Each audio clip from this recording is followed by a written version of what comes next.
자, 인사드리고 오늘 수업 시작할게요. 네, 안녕하세요. 안녕하세요.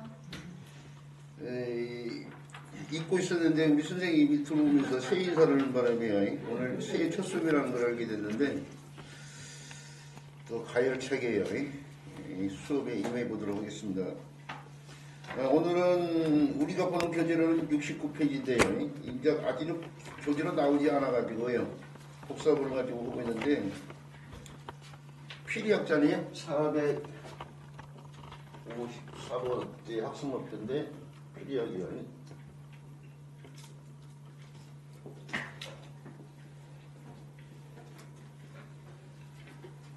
오늘날 우리가 이용하는 사전이요. 한자 사전이요. 흔히 오편이라고도 하는데 그 한자 사전의 앞뒤 부분에 보면은 부숫자 관련된 부분이 나와 있는데 거기에 보이는 부숫자가 214글자예요. 214글자인데 214개 부수요. 이 214개 부수가 명나라 때 매응조라는 사람이요. 명나라 때 매응조라는 사람이 자희라는 책을 쓰면서요. 이게 1615년으로 알고 있어요.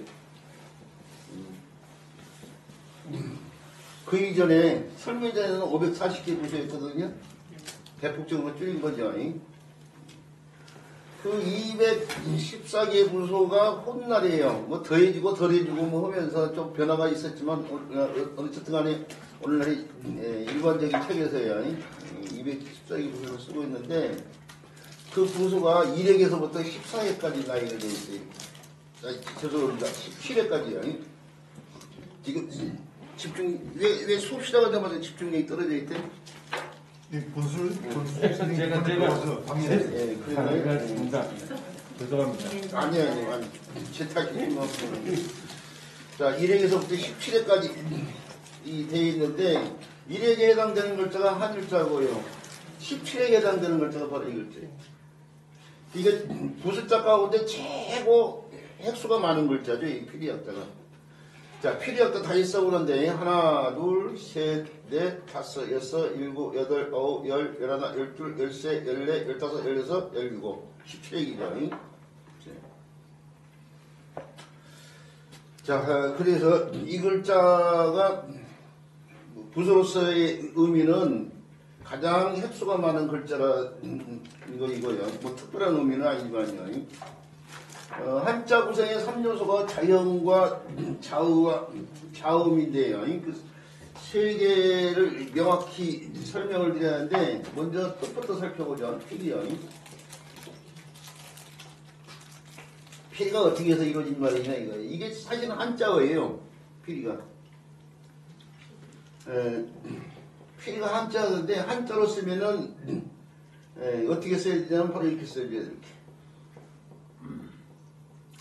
안 쓰이는 글자인데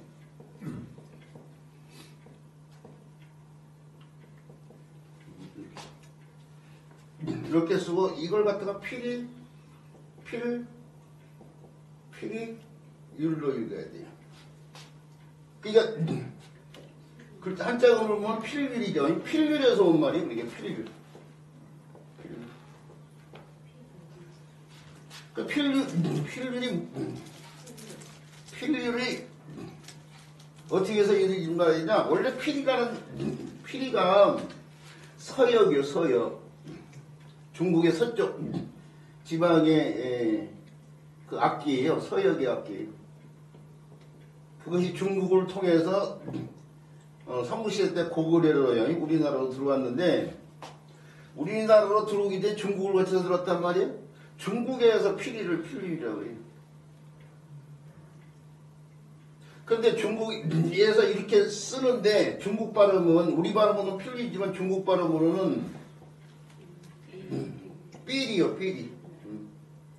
사성사성. 이게 중국 발음으로는 삘인데 삘이가 필이가 된 거예요. 지금 필. 이게 우리가 쓰는 말 가운데 무명 또는 지단 또는 뭐 다홍 또는 뭐 비단 이런 것들이 사실은 있죠. 목면, 우리말로 쓰면 목면이죠. 목면. 물론 면자를 이렇게 해서 쓸 수 있어요. 이렇게요. 그러니까 목면인데 중국말로 보면 무미엔 그렇게 발음되잖아요. 무미엔에서 무명이 된 거 아니에요? 지단은 밖에 자오고 세알단자예요. 중국말로 지단으로 가면 되거든. 다홍은 뭐예요? 대홍이죠, 대홍. 따홍이 중국말하면 따홍인데 다홍이 되죠. 비단 같은 경우는 필단. 물론 단자를 갖다 이렇게 비단 단자를 쓰기도 하고요. 요글자를 바꿔서 발소자를 바꿔서 쓰기도 하고 뭐 하지만요.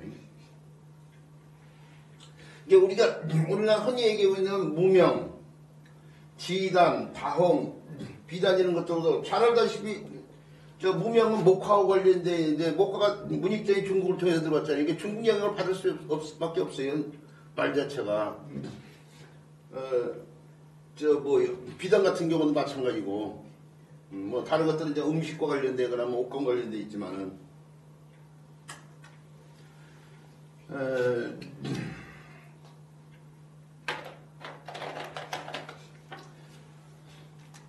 중국 사람들이 발음한 걸 그대로 영향을 받아서 오늘날 필요하고 이런 것들.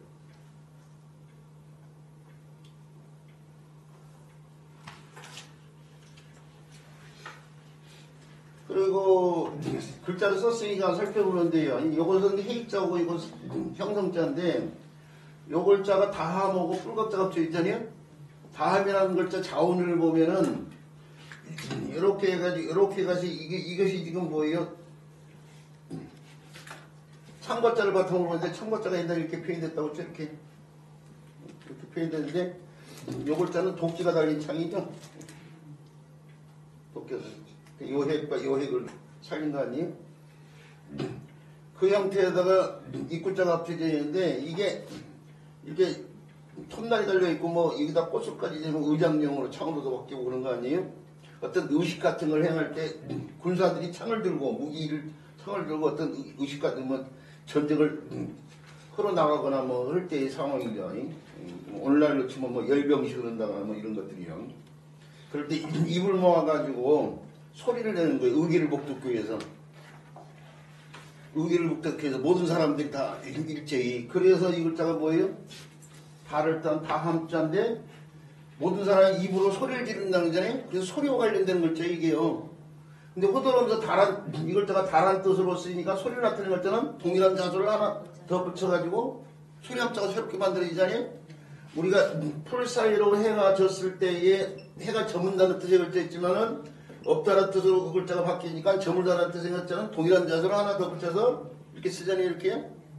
이게 날일자 이거 이구자 이게 소리와 관련되는 글자예요. 소리. 뿔로 소리를 내는 거예요. 지금 옛날 사람들이 피리를 만들 때에 뿔로 소리를 냈다는 걸 알 수 있어요. 그러니까 이런 글자를 풀려면 자원을 잘 알고 있어야 금방 고개를 끄덕일 수 있는 거 아니에요. 지금 뿔에서 나는 소리예요. 지금 그게 피리예요. 피리. 그리고 이것은 밤열자가 음이 역할을 하면서 대나무로 만든 피리죠. 이게 뿔피리, 대피리를 표현하는 거예요. 이게.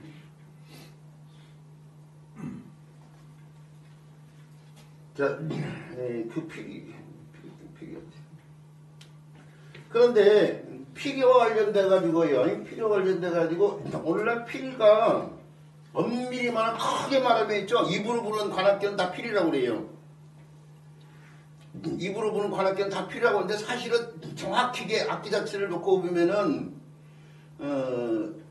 치구가요. 치구 관대라고 하는데 그 관대를 하나로만 두가지고 관대가 여러 개일 수도 있고 하나일 수도 있고 그러는데 하나를 두고 그다음에 구멍을 갖다가 위아래로 8개를 뚫고 막으로 정면에 대고 세로로 부는 이게 치구예요. 치구.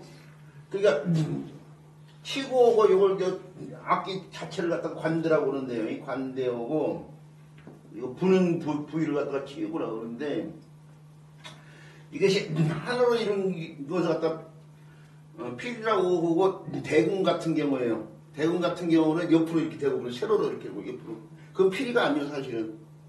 엄밀히 말하면. 근데 오늘 조금 전에 얘기한 것처럼 큰 의미로는 이분이 되고 보면 다 필이라고 한단 말이에요. 우리가 저 유명한 인상파화가 그린 가운데 마네가 그린 피리 부는 소년이라는 그림이 있어요. 예. 그거 보면 옆으로 이렇게 부른단 말이에요. 그게 필이라고 할 수가 없는데 그런데 필 명칭이 피 부는 소년이라고 되어 있는 것은 큰 의미의 필의 용어를 갖다 붙인 거예요. 그 악기 이름이 서양 악기 이름이 우리나라 대금처럼 옆으로 부는 거거든. 피콜로인가 뭐 그럴 거야 아마. 그런데 그냥 큰 의미로서는 다 필고 정확하게 얘기할 때는 이렇게 해요. 입에다 대고 막 바로 세로로 해서 이렇게 부는 걸 말한다는 걸 알고 있어야 돼요. 그리고 피와 관련돼 가지고 조금 전에 관대를 얘기했는데 피 자체 하나가면 관대가 하나지만 두 개예요, 두 개. 이 글자의 고문자를 보면 사실은 이렇게 표현돼서 우리 지금 고문자 자에 볼 수 있잖아요, 책에 이렇게만 표현 있잖아요. 이게 피 관대가 두 개인 거예요 지금. 쌍관식 관악기죠 이게 쌍관식. 그 다음에 이제 소전에서 보면은 이렇게 세 개로 이렇게 표현돼 있잖아요 이렇게 소전에는. 그러고서 관대를 갖다가 조금 달리 표현을 했는데요. 이렇게 해가지고 이렇게 표현되어 있는 상태인데 그 위에 이제 이 형태가 들어갔는데 각골문에서 소전 과정의 근문인데 근문에 이렇게 입이 이렇게 달라붙어 아래를 향한 입이 이게 아래를 향한 입. 피를 입으로 보는 거니까 우리가 요걸 갖다가 뭐 받침대라고 하는 사람도 있고 뭐 모을집자로 생각해가지고 한자에서 이렇게 쓰면 이게 모을집이라고 하는데 그래놓고 이거 모으다 이 뜻 의미로 뭐 설명한 책도 있고 그런데 이거 저는 입으로 봐요. 왜 입으로 보냐면 이게 이런 글자 있어요.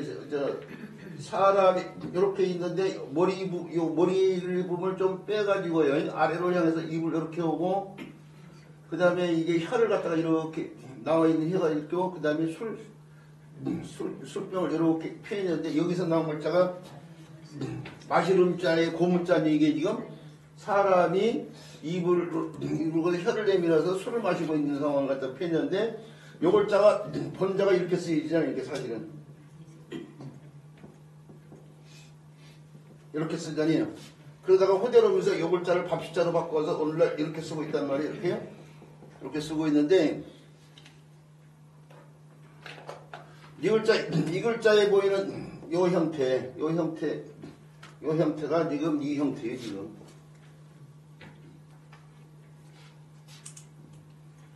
입에 막 알을 향해서요 막 먹으려고 이제 혀 대신에 이제 입에 먹으려고 하는 뭔가를 갖다 표현했어요. 그게 이제 술이겠죠. 그래서 이게 사실은 이제금자가 먹음다는 뜻의 글자인데 이제 막 먹으려고 이제라 뜻을 쓰니까 동일한 자서예요. 요 글자가 입구자예요. 그러니까 입구 아래를 향한 입이잖아요. 동일한 자서 입구자를 하나 더 붙였어요. 조금 전에 소리함자처럼 이것도 동일한 자소가 하나 더 붙은 거예요. 지금 이거 입구자예요. 지금 아래를 향한 입을 이렇게 펴는 거예요. 지금 이게 아래를 향한 입이라고.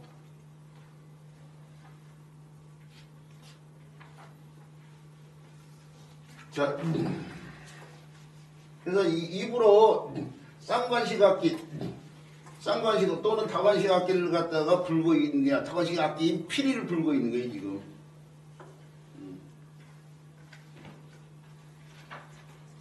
자, 요것은 아래를 향한 입이고 요것은 피리의 치구요.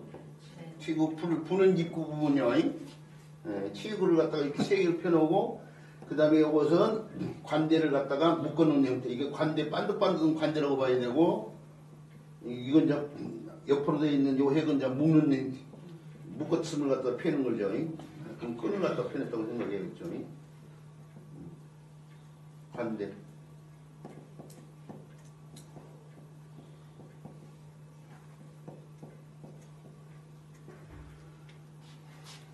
자, 그렇게 해서 이루어진 글자 필리약자인데 이게 시작하면서요. 부구세의 마지막 글자로서 이 의미가 있다고 했는데 그런 의미 외에 뭐 특별한 또 다른 의미가 있냐 이거예요. 뭐 든다고 이 글자를 흔냐 이거예요. 뭐 든다고 이 글자를 알아둬야 되냐 이거죠. 그렇죠. 예. 우리가 저 서예 저 전시회 같은 데 가서 보면은 이렇게 액자에다가 이렇게 글씨를 써놓은 걸 볼 수 있어요. 이렇게.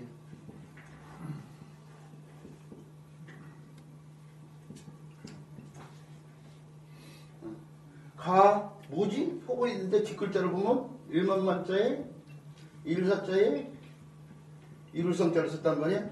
아, 화자고는 그렇게 미뤄진 자를 수 있죠. 가만서 쓰이란 말에 많은 사람들이 아니까요. 자, 화자 우리가 알고 있는 화자는 이렇게 쓰는데 이렇게 안 쓰고 이렇게 썼단 말이야. 이 글자의 고자예요. 글자. 원래는 이렇게 써줘야 될 글자야. 화자를 이렇게 안 쓰고 원래는 이렇게 써줘야 된다고요. 필약자에다가 무슨 자를 붙였어요? 벼자를 붙였죠. 사람들이 이 글자의 고자가 이 글자라는 걸 모르니까 이 글자만 놓고 오늘 이 쓰인 글자가 이 글자니까 이 글자만 놓고 벼자하고 이 글자가 합쳐져 가지고 한자를 같이 사람이 그렇게 같이요. 벼 같은 곡물을 입으로 사이좋게 날아먹는 데서 평화롭다 이 화할 화자가 이루어졌다 이렇게 설명한단 말이에요. 이 글자의 고자가 이 글자인지 모르는 사람들이 벼화자하고 이 글자가 바로 두 글자가 합쳐 있으니까 벼 같은 곡물을 갖다가 입으로 사이좋게 나눠먹는다 이렇게 설명을 하는데 이게 엉터리 설명이란 말이에요. 그러니까 그렇게 한자를 가르치는 사람들이 한자책을 쓴 사람이 그렇게 써놓으니까 유명한 분 우리 저 만화 그림으로 유명한 분이 저 학습 만화로 유명한 분 이원복이라는 분 아니에요. 이원복이라는 분이 일본 만화편에다가 일본 사람들이 이 화를 굉장히 대화면냐 뭐 이런 식으로 연어도 쓰고 그러잖아요. 일본이 사면이 바다로 둘러싸여 있어가지고 죽지 아니면 싸우기로 해야 돼. 도망갈 데가 없으니까 우리나라는 어떻게 돼 싸우다가 안 되겠으면 중국으로 도망가고 만주로도 도망가고 유럽까지도 도망갈 수 있잖아요. 유라시아 대륙에 들어가 있으니까 일본은 섬으로 돼 있으니까 평화 아니면 죽지 아니면 싸우는 거야. 그래서 화를 강조한다고 그렇게 설명을 하면서 화에 대한 풀이를 그렇게 했다니까요. 곡물을 갖다 입으로 사이좋게 나눠먹는다고? 그분이 잘못이 아니야. 그분이 그렇게 쓸 수 있도록 책을 쓴 사람이 문제야. 한자로 책을 쓰는 그분이 한자 전문가가 아니잖아.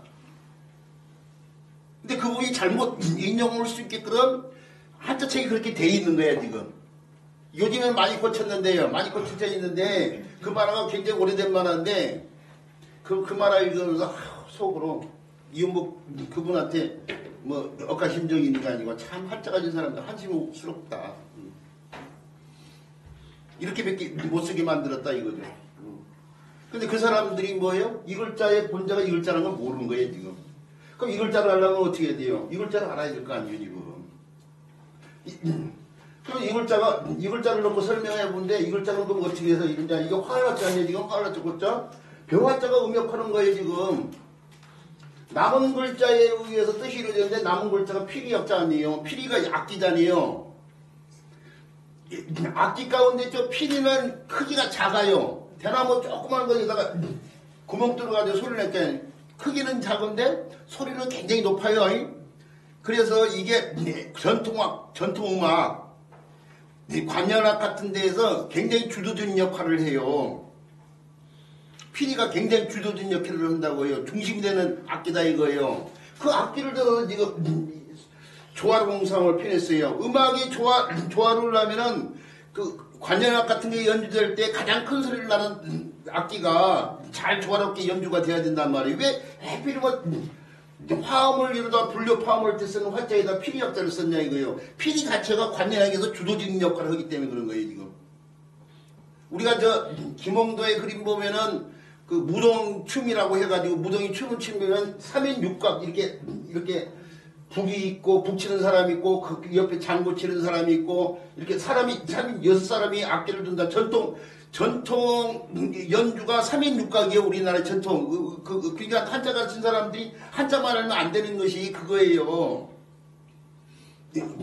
음악 관련된 이 음악에 대한 전반적인 사항을 알아야 돼요. 그 3인육각이 북 치는 사람이 있고 찾아보세요. 김홍도 3인육각, 무동춤. 그 다음에 북 치는 사람, 장구 치는 사람, 그 다음 두 사람이 이렇게, 6사람이 이렇게 앉아있고, 이게 춤추는 사람이 있단 말이에요. 여기 이 두 사람이 피리를 불고 있어요, 피리. 그 다음에 요 사람이 대금을 불고 있어요, 대금, 젖대. 그 다음에 요 사람이, 뭐죠? 하나가 뭐예요? 생황인가요? 3인육각 구성이 이렇게 돼 있어. 생황일거예요, 생황. 저도 오래간만에 또 기억이 나서 얘기를 나오니까 북, 장구, 그 다음에 피리 가운데 전통 피리가 향피리가 있고 새피리가 있고 당피리가 있는데 일반적으로 피리는 향피리를 말해요. 향피리. 전통적인 피리예요. 향자가 향토적인. 그 다음에 이 대금 또는 젖대라고도 하고 절하고도 하고 줄여서는 절하고도 하고요. 그 다음에 이 생활 이렇게 구성이 되는데 그래서 3인육각에서도 피리가 중요한 역할을 한다니까. 이 피리 두 개가 서로 조화를 이루고 있는 거예요. 지금 조화를 이룬 것이 소리가 조화를 이룬 것이 화음이잖아. 그래서 화음의 화자를 갖다가 이 글자를 쓰고 있는 거예요. 지금 이 글자. 화음이 안 이루어지면 불협화음 하잖아요. 자, 그럴 때 그런 글자를 제대로 설명하려면은 바로 이 화자의 고자인데, 이 글자가 그대로 오면서 17의 글자, 최고 복잡한 17의 글자잖아요. 지금 피리학자가 복잡하잖아요. 편하게 간략하게 쓰고 싶은 욕구가 반영이 된단 말이에요. 아래를 향한 입이 있잖아요. 그 입으로만 이렇게 바꿔서 이렇게 쓰다가 그것도 방향을 바꿔서, 이것도 화을 화자예요.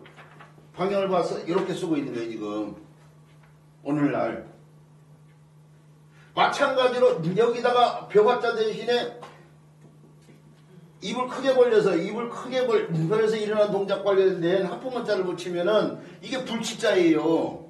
이것도 마찬가지로 그대로 하면서 입구자고 눈으로 바꿔서 이렇게 쓰고 있단 말이에요. 그래서 불치자도 어디 가서 설명 제대로 하려면은 입으로 악기를 부는 상황이야. 그냥 입으로 그냥 무조건 부는 것이 아니고 보니까 이 글자의 고자가 이 글자고 이 글자의 고자가 이 글자라는 걸 알고 있어야 돼요. 그럼 두 글자에 달라붙어 있는 공통으로 쓰이는 글자는 피리학자라는 것을 알고 있어야 되고. 자, 피리학자에 대한 설명이요. 여기까지 해드릴게요. 이 글자가 다른 글자 구성이 도우면서 음역하는 글자는 없으니까요. 이 정도까지만 하고 그 다음 글자로 넘어갈게요. 그 다음에 해야 될 글자는 양량자예요.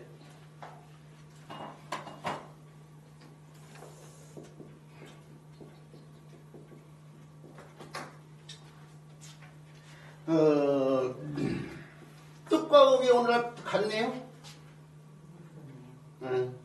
뜻도 양, 음도 양 그러네요. 이렇게 뜻과 음이 같은 글자들이 뭐 돼요. 한자에는 이거 많아요. 잘 알듯이 문문자가 있고 문문자. 그렇죠. 영영자예요. 영영자가 있고. 영영자가 원래는 영영해야 되는데 우리말에서 구구마대에서 두목치기적인 이용을 바뀐 것 뿐이에요. 이게 부수자 가운데 뜻과 음이 일치된 한자가 더 있어요. 찾아보면은 뭐가 있을까요? 이것들도 사실 뜻과 음이 같은 글자예요. 말맞자도 마에서 말이 나오는 뿐이야. 사실은 호대로 음이 달라진 말과 마로 달라진 것 뿐이지 같은 데서 나온 말이에요. 같은 데서 말마 마였죠 원래. 근데 그래서 말이 된 거야. 우리나라에 오면서 마가 우리나라로 넘어오면서 말이 된 거라고. 우리가 이것도 흔히 실사실사도 물론 두 글자를 줄여서 이렇게 실사실사면 실과 사가 같은 데서 나온 말이야. 뭐 그 위에 간간이라든지 뭐 내내라든지 내내라든지 뭐 법법자라든지 뭐 이런 글자들 다 뜻과 음이 같잖아요. 지금 자, 그런데 사실은 있죠. 음을 갖다가 그대로 뜻에서 적용했잖아요. 음을 뜻에서 적용하고 이것도 음을 뜻에 적용했는데 좀 달라진 것 뿐이다 이거죠. 이 글자는 애초에 우리 문자가 없다가 이제 우리 문자가 없다가 한자를 줄여서 썼다가 우리 문자가 생기면서 이 글자를 우리 문자로 표기할 때 훈민정음 창제 이후에 16세기에 뭘로 표기됐냐? 옛날 천자문책에 보면 양양이 아니요 염양으로 표기됐어요. 염양. 16세기 1500년도 훈민정음 1446년에 훈민정음이 반포됐죠? 이것도 머리가 나 큰일 났어. 뭘 얘기하려고 하면 숫자가 자꾸 헷갈려가지고 1446년 맞아요? 반포? 그러니까 1446년이 한 50년 정도 지나고 나면 1500년대로 들어갈 거예요. 1500년가 16세기 아니에요 지금. 그때에는 염량으로 표기됐다니까요. 그 염량의 염이 사실은 호대로움에서 그 뜻을 좀 더 분명히 해서 이게 소처럼 풀을 먹고 속과에 속해요. 그래서 호대로움에서 염소라고 다시 지칭하면서 염소로 가는데 원래 양양자가 염소를 표현하는 글자야.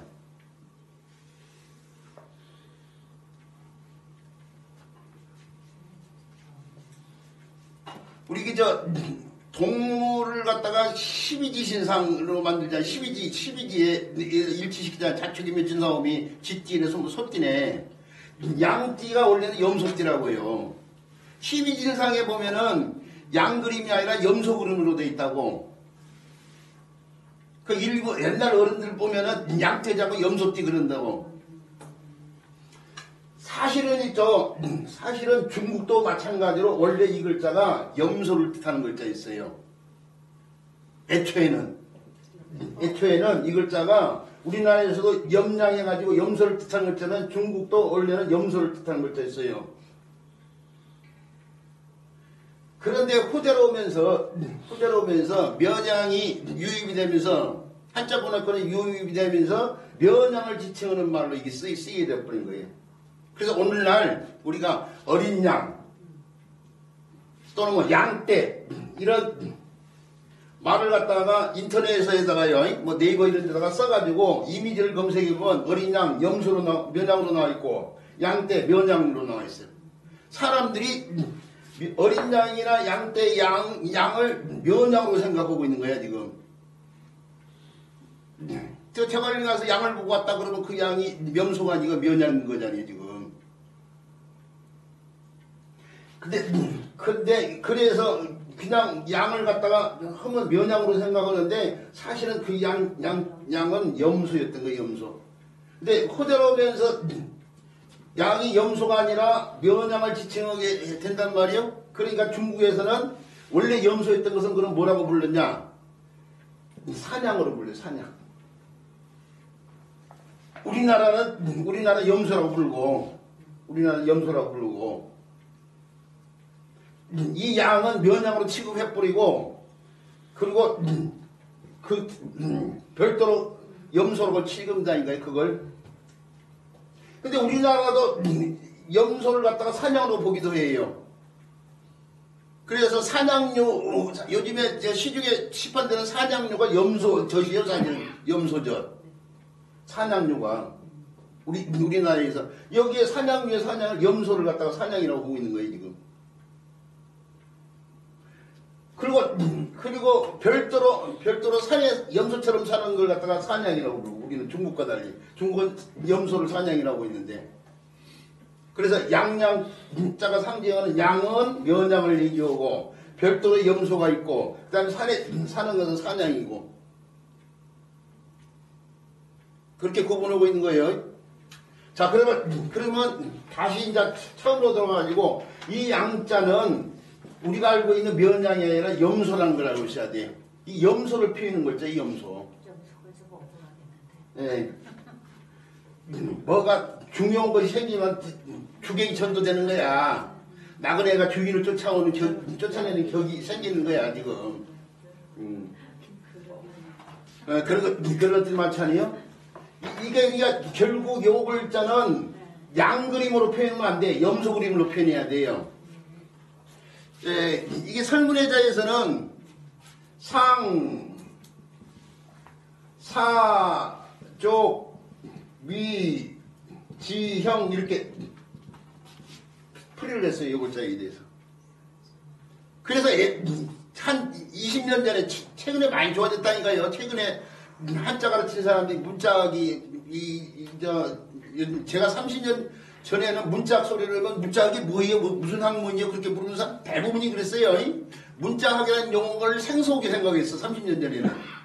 근데 요즘에는 사람들이 문자학에 대해서요 많은 관심을 기울이고 있고 그러다 보니까 제대로 쓰이겠는데 그 이전에는 설문의자에만 너무 초착하다 보니까 설문의자의 개념이 그대로 이렇게 양 그림을 네 발과 꼬리 형태까지 네 발에서부터 꼬리까지 있으면 몸체 다 표현했다는 얘기야 지금 사실은.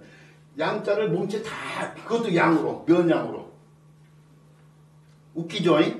양자를 갖다가 그림으로 표현할 때 면양을 그리고 그것도 네 발과 꼬리가 다 표현된 형태로 이 양자를 그래가지고 매치시켜야지 그림으로 매치시켜가지고 요걸 꼬리로 보고 요걸 뿔로 보고 몸체로 이거 보고 뭐 이거 네 다리로 뭐 이렇게 맞추려고 하면 맞춰져 사실은 억지로라도.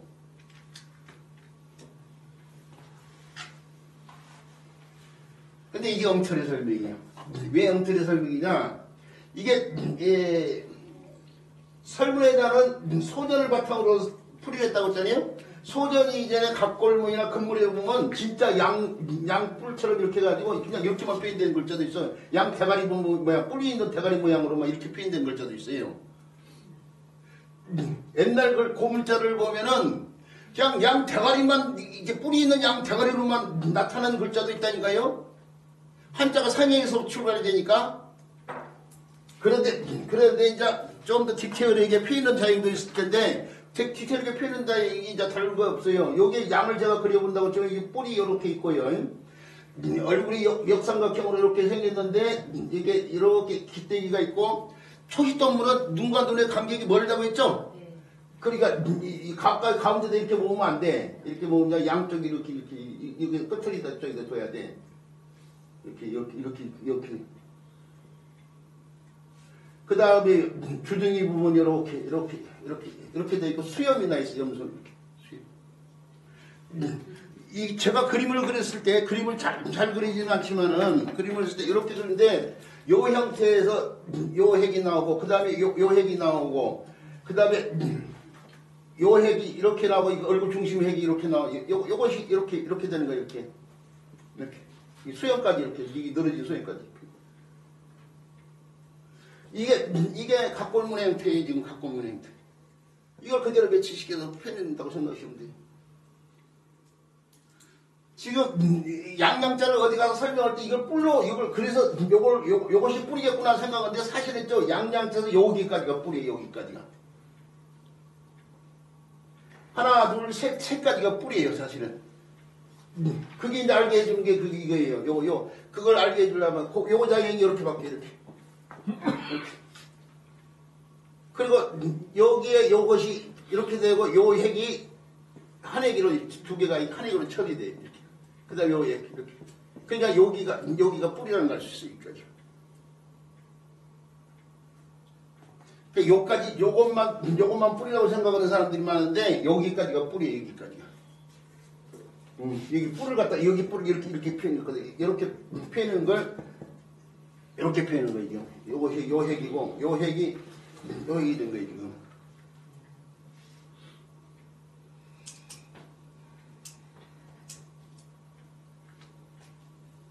자, 그래서 자형도 설명을 했어요. 뜻에 대해서 설명하고 자형에 대해서 설명하고 그거 이제 음은 약속된 의미인데 잘 알다시피 양두구이라든지요, 희생양이라든지 뭐 조금 전에 있던 면양을 뜻은 양자 아니에요? 네? 네. 뭐 속지양이라든지 뭐 망양지탕, 구절양장, 뭐 만양모래 뭐 이런 많은 사자성어에 쓰이네. 자, 어휘가 굉장히 중요한데 한자 교육에서는 어휘가 굉장히 중요한데 유감스럽게 우리가 제가 지금 어휘에 대해서 신경 써서 얘기할 수가 없어요. 그 얘기다 보면 끝도 끝도 없어져 이제 수업이 필요해서 이게 원래 염소를 표현한 글자인데 그래서 희생양 그림도 있죠. 희생양의 양도 염소예요. 성경에 등장하는 희생양도 그래서 희생양 그릴 때 염소로 그려야지 면양으로 그리면 안 돼. 희생양에 사용됐던 재물도 원래 염소야. 면양이 아니야. 성경에 나오는. 그러니까 사람들이 정확하게 모르니까 누돌프 사슴코는 매우 반짝이는 크리스마스 때는 누돌프 사슴코가 썰매를 큰단 말이에요. 그러면 술록을 이겨야 되는데 꽃사슴 그리는 어딨어 그럼 인간들이. 응? 꽃사슴이 어떻게 수리를 끄냐고. 술록이 이제 누돌프 사슴코 술록이야 술록. 이게 정확히 모르니까 그런 엉터리 그림을 그려놓는 거야. 자, 그렇다는 얘기고, 요 글자가 다른 글자 보세요. 도금주사 음의 역할하는 글자가 있어요. 자, 교재 보세요. 삼수비에 달라붙었어요. 물 관련되어야 될까요? 모든 물이 모이는 것이 바다죠. 바다 가운데서도 바다의 자는 동해할 때 쓰는 바다의 자는 태평양에 속하잖아요. 그래서 이걸 바다양어지만 정확히 하려면 큰을 붙여야 돼. 큰 바다의 양자에. 태평양 할 때 쓰이는 글자예요. 그 다음에 밥식자가 밑에 달라붙어가지고 일부가 생겼던 밥식자가 달라붙어서 밥을 먹여서 기른다고 해서 기를 양자예요. 양어장 양식장 할 때 쓰이는 글자예요. 양동장 할 때. 그 다음에 고글자에다가 병들역자가 달라붙었네요. 그럼 기를 양자가 음역하는데 병들역자가 하는데 그냥 간지러운 거 아니고 이게 병적인 간지럼이요. 소양증. 격화소양할 때 쓰이는 글자예요. 격화소양. 신발을 신고 가려운 데를 그런 거 미봉책을 말하는 거죠. 뭐 하석상대나 고식지게 이런 말하고 통하는 격화소양의 글자인데 요 글자를 간략하게 해서 그냥 이렇게 쓰기도 해요. 양명자로 하거든요. 동시에 기억을 하시기 바라고요. 그 다음에 긴강양자가 있어요. 긴강양자가 있는데 길게 흐르는 물. 길게 지루까지 포함돼서 길게 흐르는 물에서 나온 요글자가 뭐예요? 요핵이고 요핵인데 그것이 뭐예요? 길명자죠? 네.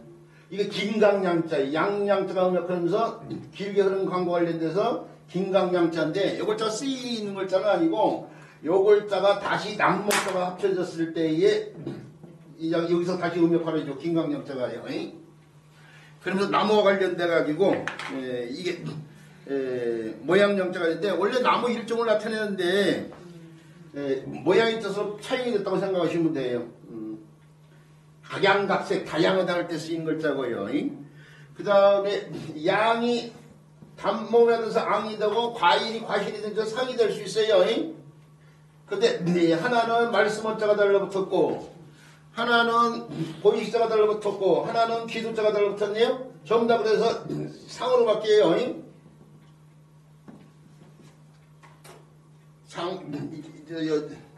이쪽에다가 또 써야 되죠. 말을 자세히 한다 자세히 할 상 보이시자가 달라붙으면 상스러운 일이 일어나려고 제사를 지낸단 말이에요. 복과 같은 상스러운 일이 복상자라고 해요. 그래서 복이 되지 않는 일이 불상사잖아. 불상사 할 때 쓰는 상자잖아 이게요. 불상사 복이 아닌 일사자. 예, 복이 되는 일이 상스러운 일이야. 그래서 상스러울 상 복상하는 글자예요. 그 다음에 빙미도라 날개 깃이 들어가지고요. 빙미도라 날상자 하늘로 비상한다 할 때 쓰는 상자예요. 자, 그래서 상으로 쓰인 이 세 글자 기억하시기 바라고요. 이게 관련되는 음역 글자 빨리빨리 해야 돼 지금. 그 다음에 종족 이름 강자는 어진 사람 인자가 달라붙었는데 사람 인자가 이체자 사람 관련돼 가지고 쓰이는 글자인데 그 사람 가운데 이 종족 이름 관련돼 가지고 쓰이는 글자라는 걸 알아두시기 바라고요. 그 다음에 계진여자가 달라붙어 쓰이는데 옛날에 목권사회가 있었고 목권사회에 영향을 받은 글자라고 생각하시면 돼요. 그 목권사회 그래서 성시성자도 계진여자를 쓰다니요. 이게 성강자도 마찬가지예요. 자, 뭐 강태공 올 때 쓰이는 글자라는 거 알아두시기 바라고요. 낚시꾼을 대명사로 쓰이는 말이죠. 그 다음 글자로 넘어갈게요. 그 다음에 배워야 될 글자는 물고기였자예요. 아니 죄송합니다. 이 빨간 것이 쓰고 있으면 안 되는데 빨간 거 썼니?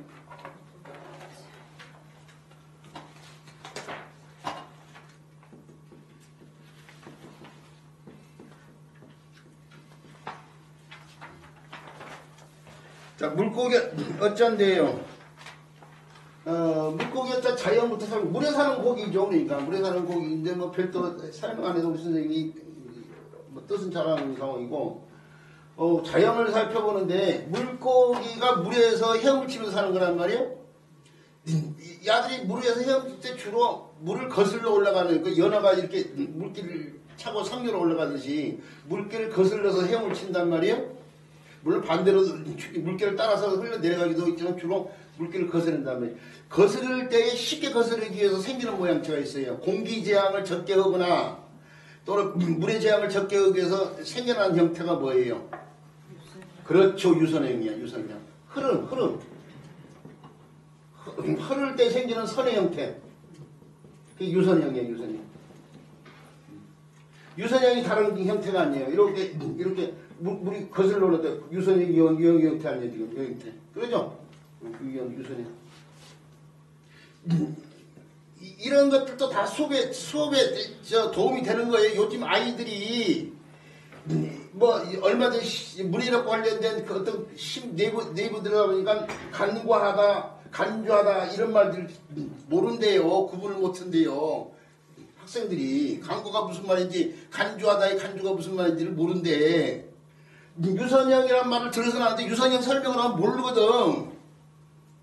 근데 이런 물고기였다 설명을 해서 유선형이 저항을 갖다가 저항을 덜 받기 위해서 만들어진 형태라는 거 이런 것들 다 수업 요소란 말이에요. 그 유선형의 형태로 지금 몸체가 이렇게 이루어졌는데 물고기의 특징이 몸체가 유선형이지만 또 다른 특징이 있어요. 그게 뭐예요? 그것을 올라가기 위해서 뭐가 있어야 돼요? 몸 주변에 지느러미가 있어야죠. 지느러미가 있는데 등지러미가 있을 거이고 등지러미요. 또 어떻게 돼요? 배지느러미가 있어요. 배지느러미. 그 다음에 꼬리지느러미가 있어요. 꼬리지느러미. 이게 사람들이 요 부분을 꼬리라고 그러는데 꼬리가 아니에요. 이게요. 요 부분을 꼬리라고 하는 사람들이 있는데 이 꼬리 지느러미지 꼬리가 아니야. 우리가 어두용미 해가지고 어두용미해서 두는 분명히 구분할 수 있잖아요. 머리도자. 여기 머리도자 이게 머리 보면 분명히 구분이 돼요. 꼬리는 반대로 두가 있으면 꼬리가 있어야 될 거 아니에요. 꼬리가 있어야 될 거 아니에요. 꼬리가 요것이 꼬리가 아니면 어디가 꼬리일까요? 우리가 용두삼이라는 말 있잖아요. 용두삼이. 현장에서 우리 선생님도 알아야 될 거예요. 용두삼이의 뱀꼬리를 갖다가 말하는데 뱀꼬리가 어디냐 이거야. 뱀 대가리가 이렇게 있으면 그 몸체가 이렇게 걔가 길었는데 어디냐고 물어보면 모르는 사람들이 많은데 이게 옛날에 설명했어요. 뒤집어 보면 항문이 있다고 했잖아요. 항문 뒷부분이 꼬리란 말이요. 야도 마찬가지요. 우리가 집에서 금붕어 같은 거 키워보면은 밥 먹고 이렇게 똥 빼는 곳이 있죠. 그게 생식공이 되는 부분인데 이게 사실은 지느러미가 정확히 표현하면은 뒷지느러미가 하나가 더 있어요. 뒷지느러미. 이게 등 쪽이라면은 뒷지느러미인데 그 앞에 보면 생식공이 있어요. 이게 항문이 있어요. 거기서부터 여기까지가 꼬리야, 꼬리. 뱀꼬리도 뒤집었을 때 그 항문 부분에서부터 끝까지가 꼬리인 것처럼 여기가 꼬리라고 여기가 꼬리고 이건 꼬리 지느러미야.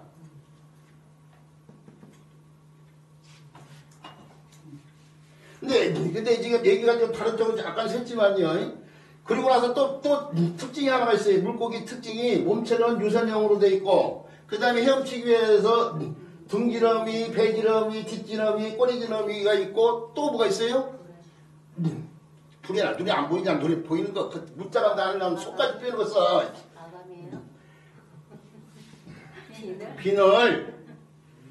비늘 다른 고기에서 비늘. 그래서 옛날 물고기 였자 보면은 물고기 자는 이렇게 몸체 유선형으로 표현되고 등지름이 뭐 꼬리지름이 뭐 배지름이 좀 있고 꼬리지름이 이렇게 있고 그 다음에 비늘이 표시된단 말이에요. 비늘 이거 비늘 갖다 이렇게 그 반반한 선으로 그 형태가 정형화돼서 이루어진 글자가 오늘날의 물고기 였자인데 이게 대가리 부분이고 이게 몸체가 이게 선들이 비늘 많은 비늘 갖다가 반반하게 펴는 걸 간략하게 펴는 거 이거 꼬리지름이죠.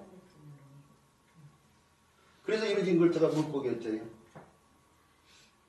물고기 자를 교육할 때 그냥 물고기가 아니라 물고기에 좀 세부적인 것까지 설명을 해줘서 물고기에 대한 지식을 더 늘려주는 것이 한자를 가르치는 사람들이 의무인데 그런 걸 신경을 안 쓰는 것이 문제라니까 요즘에. 자 그런데 이 글자가 그렇게 해서 물고기를 갖다가 펴는데 사람들이 물고기 보는 데서 끝나지 않잖아요. 물고기 엇자를 만든 이유로 물고기가 인간의 삶과 밀접하는데 그 밀접한 게 먹는 데 사용되잖아요. 그 먹기 위해서는 어떻게 해야 돼요? 물고기를 잡아야죠. 그래서 이게 물고기 엇자가 물고기 잡다는 뜻도 있는 글자예요. 그런데 호재로 오면서 물고기와 물고기 잡다를 분명히 구분해서 써야 될 필요성이 생기니까 물고기를 잡는 글자는 다시 어디서 잡는다? 물에서 잡는다. 그래서 다시 고기 잡은 엇자가 새롭게 만들어져야지. 여기서 분화돼 나온 글자예요. 이 글자가 갖고 있는 뜻 일부를 이 글자가 고기 잡다의 뜻을 물고기를 잡는 거죠. 잡다 뜻 이 글자가 대신하고 있는 거지. 그래서 서로 다 달라졌어요. 여기서 분화돼 나서 같은 글자도 볼 수 있는데 그런다고 해서 고기를 잡는 사람을 갖다가 어부라고 하는데 어부를 이렇게 쓰면 안 돼. 물고기 아버지가 될 수 있잖아요. 그러죠? 고기 잡는 아버지 이렇게 써야겠죠? 그런데 어부를 갖다가 이렇게 쓰면 안 되고요. 이렇게 쓰기도 하고 지압이 붙자를 쓰기도 하고 그래요. 그 어부지리를 이렇게 쓸 수도 있고 이렇게 쓸 수 있는 거예요. 그래서 어부지리. 그런데 약간의 차이점이 뭐냐? 이건 고기 잡는 그냥 나의 아버지를 뜻하는 글자라고 하면 이게 직업적인 상황이라고 생각해야 돼요. 나는 고기를 잡는 어부를 봤다. 뭐 이럴 때 직업적인 의미가 더 포함되어 있을 때는 지압이 붙자를 쓰고 우리 뭐 어부로서 뭐 생업을 꾸렸다 뭐 하면서 우리 부치기에서는 뭐 이런 식의 표현일 때는 이제 요 글자 갖다 쓰고 있어 약간의 구분점을 가져야 돼요. 물론 둘이 통용이 되기는 하지만은 직업적인 경우에는 분명히 지압이 붙자를 갖다 쓰는 것이 더 온당한다는 사실을 알아두시기 바라고요. 그 다음에 요 글자가 음역하는 글자로서 기억을 해둬야 될 글자가 우리 책에 보면은 긁어모을 소자가 나오네요. 긁어모을 소자인데 긁어모을 소자야 물고기 어자하고 벼자가 합쳐진 글자 아니요? 물고기 어자가 음역하는데 앞에서도 이음자가 시어자로 바뀐 거 봤잖아요. 상자 합하면서 양이 상이 되는 상황. 양, 앙, 상 하는 식으로 이거 어가 서가 될 수 있죠? 서가 다시 소까지 왔어요. 소. 그러면서 벼화자에 의해서 뜻이 이러는데 벼 추악을 때 보면 막 긁어 모으잖아요. 이삭 같은 거 막 긁어 모으고 벼 관련돼서 벼 이삭 같은 걸 긁어 모으는 상황에서 긁어 모을 소자인데 물고기 자가 음역하래요. 긁어 모을 소자인데 요 글자가 익히 쓰이는 글자가 아니에요. 근데 왜 써놨냐? 요 글자를 알아야만이 제 수업의 특징이 그거 아니야? 선속성 요소가 있으면 안 쓰이는 글자도 설명해 드리는 거. 요 글자가 교육용 한자란 말이에요. 이게 소는 소인데 초두가 달라붙어 있는데 긁어모을 소자가 이제 음역하죠. 초두가 달라붙어 식물 관련돼야 될 거 아니에요? 식물 가운데 차조기요. 차조기라는 식물이에요. 그럼 차조기가 뭔지를 또 모르는 사람들이 있어요. 특히 아이들 같은 경우. 우리 선생님이 배우는 데서 끝나냐. 이거 현장에서 교육을 해야 될 거 아니에요. 아이들뿐만 아니라 어른들 가운데서 차조기를 모르는 사람들이 많단 말이에요. 차조기는 그럼 뭐냐 이거 차조기는. 차조기는 뭐냐. 우리가 문명을 읽을 때에 나라 자체에서만 문명이 이루어진 게 아니라 외국을 통해서 문명이 들어오기도 하고 그런데 우리나라는 특히 중국의 영향을 받았잖아요. 본토가 중국을 달라붙어. 그래서 중국을 통해서 들어온 거였는데 뭐 호박 이런 것들이 다 중국을 통해서 들어왔기 때문에 오랑캐오자가 바로 중국의 이민족이 세운 나라가 청나라가 만주에서 세우고 원나라가 몽고족이 세우고 막 그런 그러잖아요. 그때 몽고족, 만주족을 오랑캐 취급을 받았고 그 당시를 통해서 들어온 것이 호박이요, 호박. 호추도 마예요. 호초에서 나온 글자잖아요, 호초. 이때 중국의 이민족이 세운 나라, 중국의 역사 가운데 이민족이 세운 나라가 요 나라가 있고, 그 다음에 금나라가 있고, 그 다음에 원나라가 있고, 청나라가 있고, 그래요. 요 나라는 어디가 세웠더라? 거란족이 세우고, 금나라는 여진족이 세우고, 원나라는 몽고족이 세우고, 그 다음에 뭐예요? 청나라요. 청나라는 만주족이 세우고, 그러잖아요, 지금? 이때 요거 이민족 취급을 받았던 나라들 아니에요. 그래서 그 취급을 호로 표현한단 말이에요. 오랑캐자로. 그래서 호박, 호추가 중국을 통해서인데, 이 차족이라는 식물도 중국을 통해서 우리나라로 들어왔으니까 중국 영향을 받아야 될 때 아까 하면서 피리가 중국을 통해서 들어오면서 중국 발음에 영향을 받은 것처럼 중국에서는 이 차조기가 들깨하고 비슷해요. 그렇죠. 들깨하고인데 뒤를 돌아서 보면 뻘그래. 중국에서는 들깨를 갖다가 들깨 임자를 써서 임자라고도 하고 소자라고도 해. 소자라고 하는데 중국에서 들깨를 갖다가 임자 또는 소자라고 하는데 이 차조기는 들깨보다도 붉다니까. 그러니까 붉을 자자를 써서 자소라고 그래. 자소. 자주빛 자자를 써서 들깨하고 똑같아. 모양인데 뒷장을 좀 보면 붉은 기운이 있단 말이에요. 제가 있죠. 시장에 가서 깻잎을 많이 산단 말이에요. 깻잎 살 때 뒤를 뒤집어가지고 붉은 기운이 나는 거, 그걸 사요. 붉은 기운이 나는 거, 많이 나는 거 있고 덜 나는 것이 있잖아요. 제가 깻잎을 살 때 붉은 기운이 많은 거 일부러 확인을 해요. 항상. 맛이 더 강하죠. 그렇지. 맛이 더 강해. 향미가 더 뛰어나다고 봐야 돼. 그 들깨잎을 먹었어요. 그 들깨잎을 갖다가 자소엽이라고 그래. 자소엽. 자소엽을 중국 발음은 차력이 비슷하게 발음돼. 자소엽을 중국 발음은 차력이 비슷하게 발음다니까. 물론 우리나라에서 다 음도 바뀌었죠. 그 발음의 영향을 받은 차력이야 이게.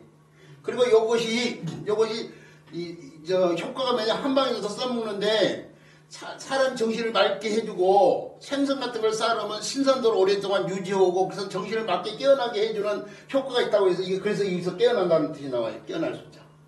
그리고 소생할 때 쓰이는 소자예요. 이게.